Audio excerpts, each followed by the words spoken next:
7, 8 తారీఖులో నాయుడుపేట పట్టణంలో అంబేద్కర్ గారి విగ్రహం దగ్గర మేము రిలే నిరాహార దీక్ష చేస్తామని చెప్పని ఒక పిలిపించున్నాడు. మరి అది మీకు బీపీలో షుగర్ తగ్గించేదానికి చేస్తున్నారా, లేకపోతే చిత్తశుద్ధిగా చేస్తున్నారో ఒకసారి వైసీపీ నాయకులు ఆలోచించుకోవాలని చెప్పని మనం చేస్తుంటా. కుమార్, ఈ రాష్ట్రంలో లోకేష్ బాబు గారు విద్యాశాఖ మంత్రి అయిన తర్వాత అనేకమైన మార్పులు తీసుకొచ్చాడు. ఆదర్శ పాఠశాలను పెట్టి అన్ని క్లబ్ చేసి ప్రతి సబ్జెక్టుకి ఒక టీచర్ ఉండేటట్లుగా ఆయన ఉపాధ్యాయులను నియమించారు.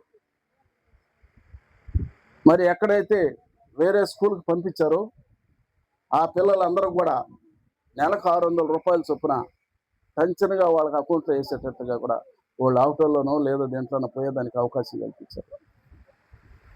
ఏ ఒక్కరు కూడా డ్రాప్ అవుట్ అయ్యేదానికి అవకాశం లేకుండా అందరికీ అవకాశాలు కల్పించాడు నారా లోకేష్ బాబు గారు. అంతేకాదు, గత ప్రభుత్వం వైసీపీ ప్రభుత్వం ఎంతమంది ఉన్నా అమ్మఒడి ఇస్తామని చెప్పని కేవలం ఒక బిడ్డకు మాత్రమే తల్లి వాళ్ళది అమ్మఒడి ఇస్తామని, ఇద్దరున్నా